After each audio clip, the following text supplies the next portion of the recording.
శ్రీ గురుభ్యో నమః శ్రీమాత్రే నమః. మా భక్తి టీవీని ప్రోత్సహిస్తున్నటువంటి మా ప్రేక్షకులందరికీ ధన్యవాదాలు తెలియజేస్తూ 21 సెప్టెంబర్ నుంచి 27 సెప్టెంబర్ వరకు గల కాలానికి రాశి ఫలితాలు తెలియచెప్పుకుందాము. ముందుగా గ్రహస్థితులు. గురువు గారు మిథున రాశిలో ఉన్నారు. చంద్ర శుక్ర కేతువులు సింహరాశిలో, రవి బుధులు కన్య రాశిలో, కుజుడు తులారాశిలో, రాహు వచ్చేసి కుంభరాశిలో, అలాగే వక్రించిన శనిగారు మీనరాశిలో. గ్రహస్థితులు ఇలా ఉండగా వారాంతానికి వెళ్ళేటప్పటికీ చంద్రుని యొక్క స్థితి తన యొక్క నీచ స్థానమైనటువంటి వృశ్చిక రాశిలోకి వచ్చి ఉన్నది.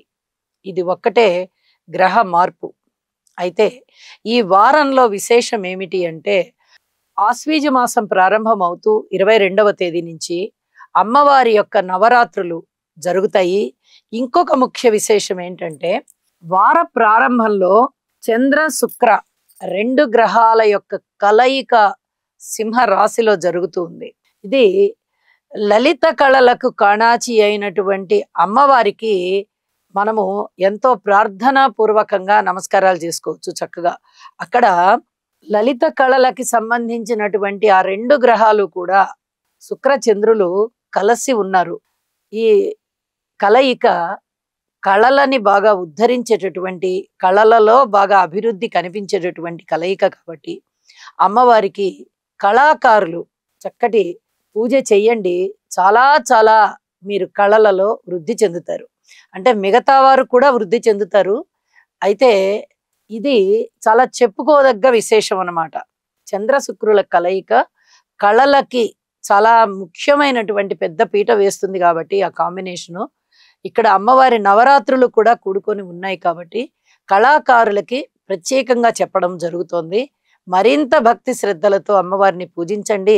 మీరు కళలలో మరింతగా అభివృద్ధి చెందుతారు.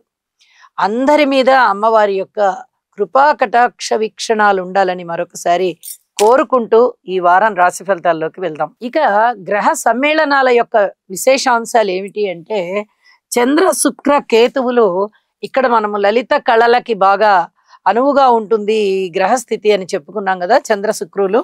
అలాగే రవి బుధులు, బుధాదిత్య యోగం, చాలా అద్భుతమైనటువంటి ఫలితాలు ఉంటాయి. ముఖ్యంగా వైద్య విధానంలో చాలా చక్కటి మార్పులు వచ్చి వైద్య విధానం బాగా అభివృద్ధి చెందుతుంది. వైద్యులు బాగుంటారు అని కూడా తెలియచెప్పచ్చు. అలాగే శనిగారి యొక్క దృష్టి ఇక్కడ ఏదైనా చర్మానికి సంబంధించినటువంటి ఇబ్బందుల్ని సూచిస్తూ ఉంది. ఎవరికైనా కానీ చర్మానికి సంబంధించినటువంటి ఎలర్జీస్ ఉన్నట్లయితే, అలాగే డస్ట్ ఎలర్జీలు కానీ, ఈ ధూళి అంటాము, ధూళి అంటే కూడా డస్టే, కానీ కళ్ళకు కనిపించదు మనకి. బట్టలు అవి కొత్త బట్టలు తీసినప్పుడు కానీ, లేదా ఇంట్లో స్టాక్ చేసుకు ఉన్నటువంటి బట్టలు తీసినప్పుడు కానీ ఒక విధమైన ధూళి ప్రసరిస్తుంది. అలాంటి విషయాలప్పుడు కానీ ఎలర్జీ వచ్చేటటువంటి అవకాశం ఉంది. ఇలా ఎలర్జీస్ ఉన్నవారు కొద్దిగా జాగ్రత్త పడాలి అని చెప్పి తెలియజేస్తూ ఉన్నాను. ఇక గురువు గారి పంచమ దృష్టి కుజుని మీద ప్రసరిస్తోంది. అంటే కుజుడిలో ఉన్నటువంటి ఆ ఉగ్రత ఏదైనా ఉందా అంటే అది కొంచెం తగ్గే విధంగా కనిపిస్తోందన్నమాట. ఇవి గ్రహ సమ్మేళనాల యొక్క దృష్టుల యొక్క విశేషాంశాలు అని చెప్పి తెలియజెప్పుకుంటూ ఇక రాసుల్లోకి వెళ్దాం. మిథున రాశి వారికి 4 గ్రహాలు చాలా ఉత్తమోత్తమైనటువంటి స్థితిలో ఉంటూ ఉండగా విశేషమైనటువంటి గురు సంచారము రాశిలోనే ఉండడం గమనార్హం. గురువు గారి యొక్క స్థితి రాశిలో ఉంటుంది అంటే సాక్షాత్తు గురువు గారు మీకు వరాలు ఇస్తున్నారు అని అర్థం. దానికి తోడుగా 22వ తేదీ దగ్గర నుంచే, అంటే మన వార ప్రారంభం అయ్యేది 21వ తేదీ అవుతూ ఉండగా 22వ తేదీ నుంచే అమ్మవారి యొక్క పూజలు చేసుకోవడం ప్రారంభించండి. ఈ నవరాత్రులు చక్కగా దీక్షగా మీరు ఈ పూజలు అవి చేసుకోండి. అనేక రకాలుగా మిమ్మల్ని ఇంకా ఇంకా భగవంతుడు అనుగ్రహిస్తాడు, భగవతి కూడా అనుగ్రహిస్తుంది అని చెప్పి ప్రత్యేకంగా తెలియజెప్తూ ఉన్నాను. ఆ రాశిలో గురువు గారు ఉన్నారు. తృతీయ స్థానంలో చంద్రకేతువులు ఉన్నారు. చతుర్థ స్థానంలో బుధుడు ఉన్నారు. వెరసి 4 గ్రహాల యొక్క స్థితి కూడా చాలా అద్భుతంగా ఉంటూ ఉన్న కారణం చేత మాతృవర్గ రీత్యా బాగుంది, పితృవర్గ రీత్యా బాగుంది, స్థిర చరాస్తుల రీత్యా బాగుంది, భాతృవర్గ రీత్యా బాగుంది, కుటుంబ రీత్యా బాగుంది, ఐకమత్యం బాగుంది, అలాగే అన్నదమ్ముల యొక్క సహాయ సహకారాలు బాగున్నాయి, భార్యాభర్తల అనుబంధం బాగుంది, సంతానం వల్ల కూడా మీకు మనశ్శాంతి ఉంటుంది. ఏదో చాలా బాగుంది అని చెప్పడం కాదు. ఇప్పుడు అక్కడ కుజుడు వచ్చి గురువు దృష్టిలో ఉన్నారు కాబట్టి ఏమి చెడు జరగదు, మనశ్శాంతి ఉంటుంది. అమ్మయ్య బాగున్నారులే అనేటటువంటి ఒక పరిస్థితి ఏర్పడుతూ ఉంటుంది. ఉద్యోగ జీవితంలో ప్రశాంత చిత్తంతో ఉండండి. అలాగే భగవంతుని పట్ల ఎక్కువగా మీరు నమ్మకం పెట్టుకుంటారు, అది ఫలిస్తుంది. కాబట్టి భగవంతునిని చక్కగా ప్రత్యేకమైనటువంటి ధ్యానంతో పూజించండి. సాక్షాత్తు గురువుగారే రాశిలో ఉన్నప్పుడు మీరు చేసేటటువంటి ఏ ధ్యానమైనా, యోగా అయినా, పూజలైనా, స్తోత్రపారాయణలైనా, దాన ధర్మాలైనా అన్నీ కూడా చాలా అద్భుతంగా ఫలితాలను ఇస్తాయి అని చెప్పి తెలియజేస్తూ ఉన్నాను. విద్యార్థులు చాలా చాలా బాగున్నారు, మంచి గుర్తింపు వస్తుంది.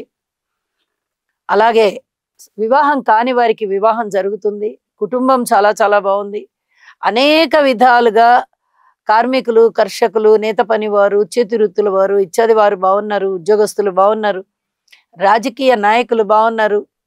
అన్ని విధాలా మీకు మనశ్శాంతి కలిగించేటటువంటి అంశాలు ఉన్నాయి. కొత్త వ్యాపారాలు పెట్టడానికి అనువైన కాలం అని కూడా తెలియచెప్తూ ఉన్నాను. ఇక వారాంతంలోకి వెళ్ళేటప్పటికీ చంద్రుని యొక్క గమనము షష్ఠ స్థానంలోకి వచ్చి ఇక్కడ కూడా రుణాలు తగ్గిపోయే విధంగా, ఆదాయం పెరిగే విధంగా, కుటుంబ వృద్ధి జరిగే విధంగా, కొత్త రుణాలు కావాలన్నా కూడా మీరు సంపాదించుకునే విధంగా చంద్రుని యొక్క గమనము ఉన్నది అని చెప్పి తెలియజేస్తూ ఉన్నాను.